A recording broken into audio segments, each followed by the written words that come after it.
Assalamualaikum warahmatullahi wabarakatuh. Hai guys, saya Ahmed Tarmedi, Ketua DPC Pemuda Tani Indonesia Kabupaten Karawang. Saat ini saya berada di Kecamatan Kutawaluya, Kabupaten Karawang. Nah, sekarang saya sedang melakukan panen melon jenis Golden Alisa. Nah, saat ini saya bersama dengan Kang Fatir dari pengurus DPC Pemuda Tani Indonesia akan menjelaskan tentang melon Golden Alisa ini. Nah, di sini Kang, saya mau tanya-tanya Kang, terkait melon ini. Bagaimana penanaman dari awal sampai terjadinya panen sekarang nih? Coba diceritakan pupuk apa saja, kemudian prosesnya bagaimana? Ya, oke. Assalamualaikum warahmatullahi wabarakatuh. Terima kasih buat Ketua Ahmed Tarmedi, Ketua DPC Pemuda Tani Indonesia Kabupaten Karawang. Jadi untuk penanaman melon tersebut berawal dari kita itu membeli benih, ya boleh dibilang di toko online ya. Jadi kita awal mulanya menanam itu, pertama itu kita menyemai. Sebelum menyemai kita melakukan namanya perendaman benih melon. Itu diperam selama 4 jam minimalnya. Kemudian kita semai di media tray. Lalu sudah ditanam di media tray,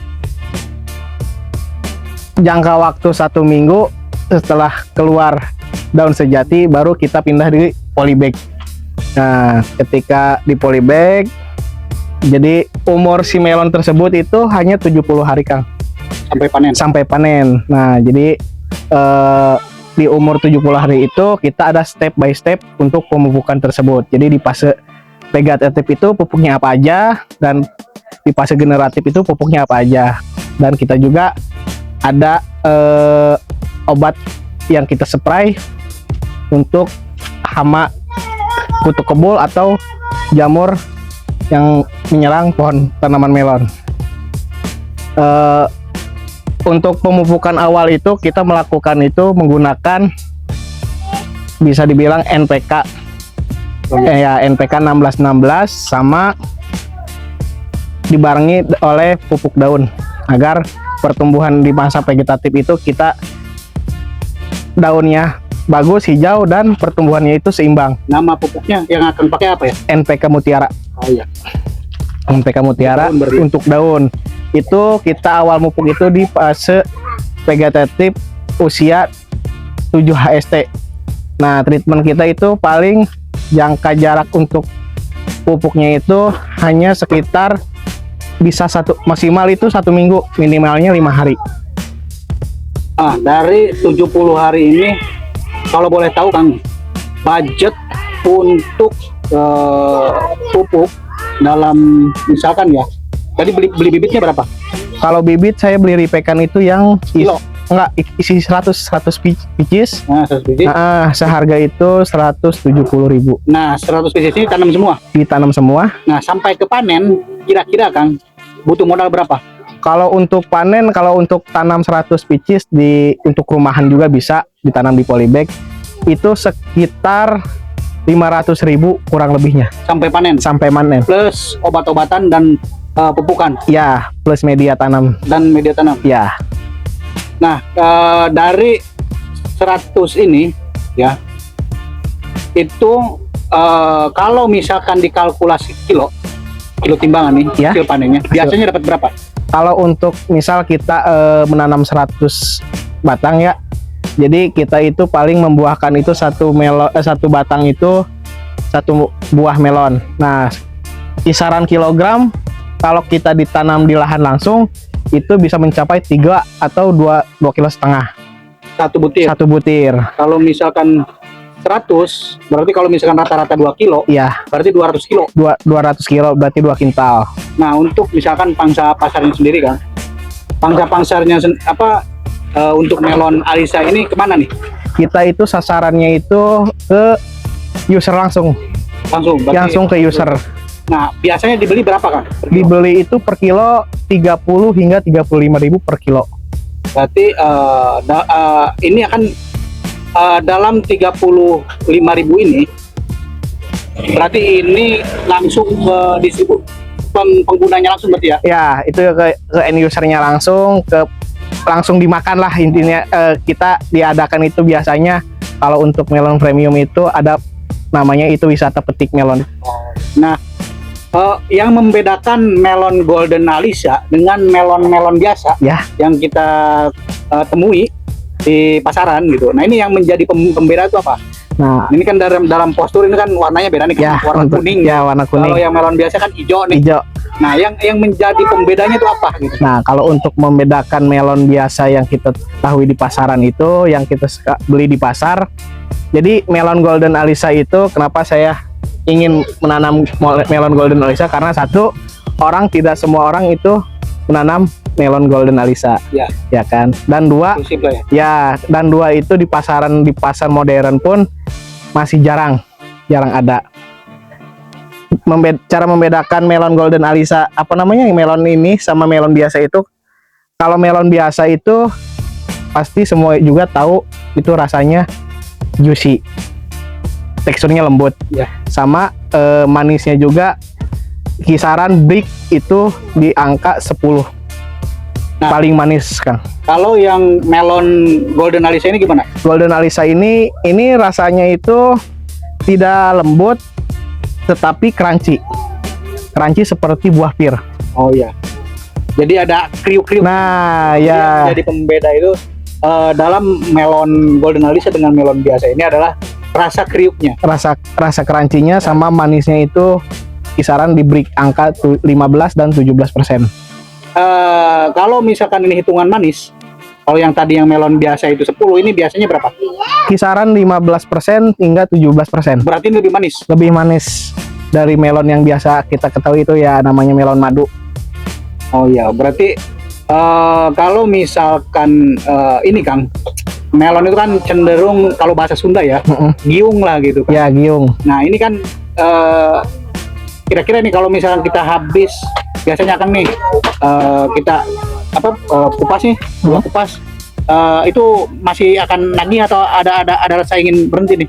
Pasti ini kalau dibilang nagih, bukan nagih lagi, pasti satu butir habis sendiri. Waduh. Nah, kebetulan kan kalau misalkan ini masih eksklusif ya, dan ini belum ditanam oleh kebanyakan orang, dan misalkan kalau ini dijual di misalkan tadi toko-toko yang masih ada yang di pinggir jalan, ya, kira-kira ini ada yang beli nggak, peminatnya gimana nih sekarang? Peminatnya lumayan, karena orang itu penasaran, oh itu apa sih, melon apa sih gitu kan, rasanya seperti apa sih, apalagi kalau udah mengetahui rasanya manis dan crunchy. Ini tuh dibilangnya itu bisa dibilang seperti belewah, tapi kalau belewah itu kan hanya mempunyai wanginya doang yang sedap, tapi kalau ini udah wangi, rasanya crunchy sama rasanya manis. Nah, kalau kandungan dari nutrisi melon ini dengan melon biasa itu lebih cenderung mana nih? Ada info-info nggak? Kalau info pasti lebih cenderung Golden Alisa, karena memang Golden Alisa juga itu benih bibit unggul F1 yang boleh dikatakan ini melon premium. Nah, untuk Kabupaten Karawang sendiri, Kakang misalkan ada nih jejaring kelompok atau jejaring tim yang menanam. Ya. Nah, sejauh mana ini di Kabupaten Karawang dikembangkan atau dibudidayakan? Apakah sudah masif atau hanya beberapa saja atau gimana? Kalau untuk di Kabupaten Karawang sendiri, yang saya ketahui itu alhamdulillah BUMDes di desa di sekabupaten Karawang itu sudah mengelola dana desa untuk penanaman melon premium tersebut, Kang. Berarti ada desa-desa yang melakukan ketahanan pangan dalam amanat yang 20% itu, berarti untuk salah satunya itu untuk menanam melon. Ya, buat menanam melon. Berarti sudah banyak nih BUMDes. BUMDes sudah banyak. Di luar BUMDes? Di luar BUMDes yang mandiri juga alhamdulillah sudah ada. Contohnya kita ada itu di Wadas Truk Jambe Timur. Nah, kalau misalkan kita panen ingin cepat habis nih, itu biasanya ngebuang kemana? Kita itu bikin jadwal, Kang, paling. Jadi jadwal kita open farm itu Misal seminggu lagi kita mau open farm. Nah, kita itu promosi di media sosial, Kang. Oh ya, berarti saat ini yang dilakukan untuk ini berarti promosinya dan jadwal untuk bisa menjual melon ini melakukan konten atau Media sosial. Ya, promosi media sosial. Nah, saya selaku Ketua Pemuda Tani Indonesia Kabupaten Karawang melihat melon ini sangat potensial karena pertama ini dari segi keunggulan itu mudah ditanam dimanapun ya, bisa di halaman. Kemudian ini dari segi manis dan dari segi tekstur ini ada istilahnya crunchy gitu. Nah ini tidak cepat lembek di kulkas gitu. Kalau misalnya disimpan di kulkas, nah ini bisa bertahan awet. Nah, ini menjadi keunggulan. Nah ini pangsa pasarnya masih terbuka. Wah, masih terbuka. Nah tadi misalkan kita pengen tahu nih pengukur untuk tahu manisnya pakai apa Kang harusnya? Pakai alat tester ATC Brick. Nah itu biasanya dipakainya gimana Kang metodenya? Caranya untuk itu mengetahui teman-teman pemuda tani Indonesia untuk mengetahui bagaimana cara mengukur manisnya ini nih gitu kan. Kita tahu nih angka tadi 10 misalkan angka 17. Nah ini gimana Kang? Nah, boleh diperhatikan. Nah kebetulan ini tuh alat portable reflector meter. Jadi ini itu untuk kita mengetahui bahwa melon kita manis atau tidaknya. Dan yang kita ketahui itu kebanyakan di pasaran itu ya melon manis, tapi kita nggak tahu kadar kemanisannya itu berapa persen, ya kan? Takutnya berita hoax. Ya, kadang kan kita alat ini juga bisa buat ngetes kita misalnya mau ngetes madu. Oh, madu katanya manis ya, semua madu manis ya kan? Cuman kan kita nggak tahu kadar kemanisan itu sampai berapa persen. Nah, caranya untuk memakai alat ini gimana Kang? Paling kita melakukan pengambilan sampel buah ya. Sampel buah, maaf, pakai tangan. Sampel buah sedikit saja. Jadi kita ambil sari patinya saja. Nah, lalu seperti ini kan, kita buang tadi sisa buahnya. Nah, lalu kita teropong. Jadi nanti itu di dalamnya itu ada terlihat. Nah, itu teropong. Nah, ini kemanisan kisaran di angka 12%. 12% itu sudah lumayan. Nah, ini kan untuk mengukur manis nih. Nah, ini kan bisa dipakai misalkan ya saat ini ada program yang namanya program makan gizi gratis. Nah, program Pak Presiden Prabowo ini yaitu memberikan gizi seimbang untuk anak sekolah, ibu hamil dan ibu menyusui. Ya. Dengan MBG ini karena ini memiliki tekstur yang crunchy. Nah, ini kan kalau istilahnya kalau dipotong dan distribusikan ini nggak cepat lembek seperti melon biasa. Ya, betul. Ini menjadi keunggulan untuk bisa dipakai dalam menu pemenuhan buah-buahan, yaitu melon golden Alisa ini bisa dipakai. Nah, ini menjadi kelebihan dan ini lebih tinggi dari proporsional gizi, juga kemanisannya lebih tinggi dari melon biasa. Betul. Dan ini sangat terjangkau harganya di pasaran. Kalau boleh tahu Kang, harga saat ini per kilonya berapa nih melon? Kalau untuk kita ke end user itu ya tadi boleh dibilang di angka 30 dan 35. Tapi kalau misalnya kita untuk melakukan pemborongan atau itu kita bisa negosiasi untuk dari petani tersebut. Ya, di dalam satu dapur itu kan ada 3.000 porsi. Ya. Nah, ini sangat potensial sekali teman-teman pemuda tani Indonesia, khususnya Kabupaten Karawang, umumnya Indonesia seluruh, untuk dapat membudidayakan melon golden Alisa ini untuk bisa salah satunya mendorong dan menyukseskan program makan bergizi gratis. Nah, ini memiliki kelebihan yaitu buahnya yang kuat dan crunchy, tahan lama gitu, karena melon biasa ini agak lembek gitu. Kalau misalkan semangka itu pun sama, dia lembek dan teksturnya berair gitu. Nah, ini memiliki keunggulan seperti buah pir. Nah, ini sangat luar biasa dan ini lebih terjangkau. Kalau misalkan buah pir itu kan 1 kilonya tinggi, Tinggi, apalagi pakai apel. kapal gitu kan. Ini bisa dipakai untuk mendorong dan mensukseskan program makan gizi gratis.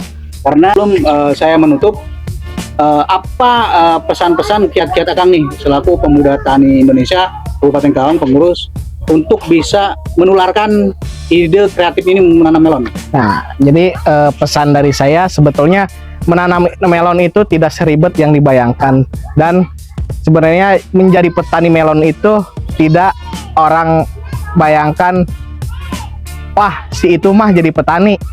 Saya juga untuk di luar kebun itu saya juga sama bekerja, tapi bekerja sambil bertani itu lebih menyenangkan. Melon itu tidak apa ya namanya, perawatannya itu simpel, yang penting kita jangan kekurangan air sama pemupukannya itu pas, dan tidak lihat mau memupuk sore atau malam itu tidak jadi hambatan. Yang penting kita ada niat untuk bercocok tanam dan bertani, insya Allah panennya juga bisa dirasakan sendiri. Untuk misalkan produk sendiri Kang, ini namanya produk apa Kang dari Akang nih, ada produk? Kebetulan saya itu punyai produk itu Brother Melon 213 PAM. Namanya ini terinspirasi dari apa Bang? Ya ini. Jadi nama itu sebetulnya kenapa saya menamakan Brother Melon, karena saya ingin mengajak semua teman-teman pemuda di Kabupaten Karawang ingin apa ya, kita bareng-bareng menanam melon agar kreativitas kita, waktu kita bisa terisi oleh bertani kan. Ya, siap. Nah, dengan adanya gagasan dari Kang Fatir ini untuk menanam melon, ini bisa mendapatkan income yang lebih dari tadi bisa kerja dapat gaji, dan ini ketika pulang dapat melon, dari hasilnya itu bisa mendapatkan income di luar dari gaji. Nah, ini luar biasa sekali untuk dapat dicontoh, baik khususnya DPC Pemuda Tani Indonesia Kabupaten Karawang, baik dari PAC dan seluruh anggota Pemuda Tani Indonesia seluruh Indonesia. Ini sangat luar biasa. Dari yang saya tampilkan, semua yang dirangkai bahwa dari awal sampai akhir, sampai 70 hari penanaman sampai panen, ini dapat memberikan sesuatu yang lebih, yaitu income untuk bisa mensejahterakan dari keluarga dan lingkungan. Sekian saja dari saya. Wabillahi taufiq wal hidayah. Wassalamualaikum warahmatullahi wabarakatuh. Cekidot.